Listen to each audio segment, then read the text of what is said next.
यहीं पर राम जी का आदर्श नजर आया है और यहीं पर श्री कृष्ण ने गीता का गीत, और ये करनाल तो उस परंपरा से जुड़ी हुई है जहां महान दानी करने का जहां पर साम्राज्य रहा हो, अपना व्यक्तित्व अपना चरित्रकरण का अपनी जगह एक बड़ा प्रेरणा देने वाला है। वो चीज़ें अलग हैं, कहाँ कहाँ कौन किसके मजबूरी में था, लेकिन श्री कृष्ण जी के लिए स्वामी दयानंद जी ने सत्यार्थ प्रकाश के 11वें समोल्लास में आदि पुरुष लिखा और कहते उनका चरित्र दूध जैसा था। हमें जितना उनसे सीखना चाहिए, वो हमेशा हमारे जीवन को प्रेरणा देता उनका जीवन। श्री कृष्ण का जीवन, श्री कृष्ण महाराज जी का जीवन चरित्र एक मिश्री के डेले की तरह है। जिधर से जिब्या लगाओगे आपको मिठास मिलेगी, अलग अलग प्रेरणाएं मिलती हैं उनका।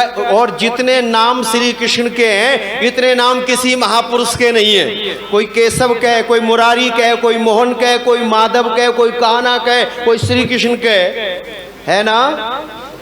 और बहुत नाम है, अभी बहुत रह गए। एक नाम उनका गोपाल है। गोपाल क्योंकि उन्होंने गायों को चराया। मैंने देखा दरवाजे पर नेम प्लेट लगी है श्री गोपाल शरण द्विवेदी और आगे बोर्ड लगा है छोटा सा, कुत्तों से सावधान। नाम है गोपाल और पालता कुत्ते है, काम उल्टे करता है। मुझे आदरणीय श्री बलदेव राज जी प्रधान जी अपनी गौशाला दिखाने के लिए ले गए। मैंने कहा ऐसी बढ़िया गौशाला यहाँ के लोगों ने बनाई है कि इतना बढ़िया तो रहने के लिए मकान पुरुषों को नहीं मिलेगा जितना बढ़िया उन्होंने गौशाला, गौओं के लिए गौशाला बनाई। आनंद आ गया देखकर। उन गौओं के साथ दीनहीनता की भावनाएं नहीं है। मेरे भाई एक सोनू सिंह विधायक, एक ठाकुर परिवार के बहुत बड़े राजा, उनके यहाँ गौशाला में कोई झूठी चीज गौओं को नहीं खिला सकता, झूठा भोजन नहीं डाल सकता। कहते भैया अरे जिनको हम माँ कहते हमें उन्हें झूठा खिलाएंगे? कोई अपनी माँ को झूठा नहीं खिलाता, कोई चीज झूठी वहाँ डाल नहीं सकता और कोई पीक गुटखा खा के थूक नहीं सकता। उन्होंने जगह जगह बोर्ड, ये है गौओं का सम्मान।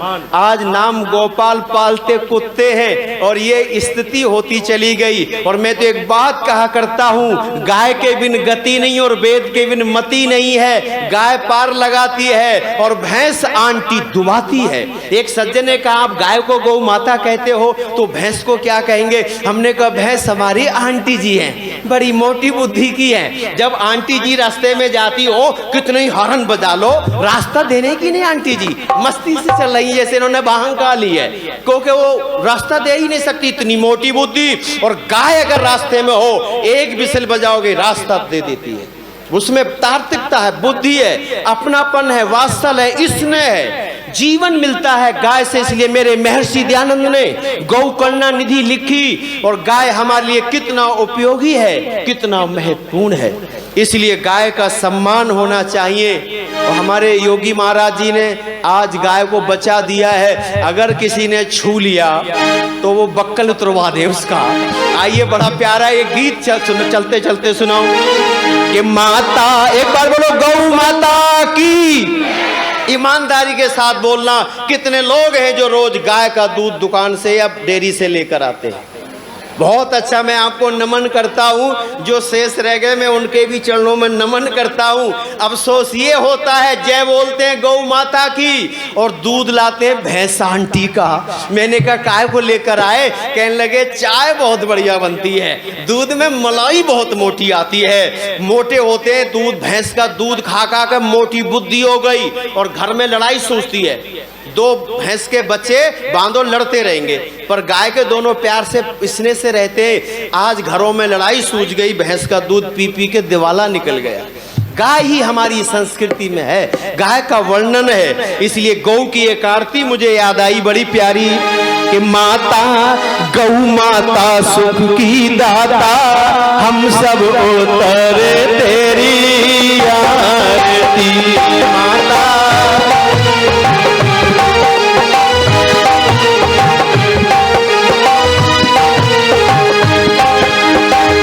रेणुका सुरभ नंदनी कामधेनु तेरे नाम। कपिला रेणुका सुरभ नंदनी कामधेनु तेरे नाम।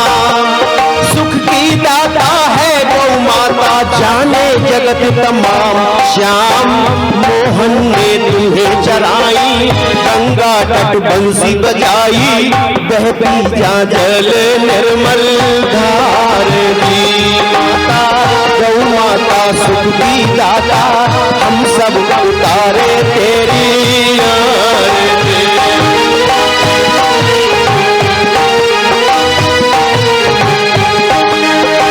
तेरे घर से हवन करे माँ होती दूर बीमारी, जो तेरे घर से हवन करे माँ होती दूर बीमारी।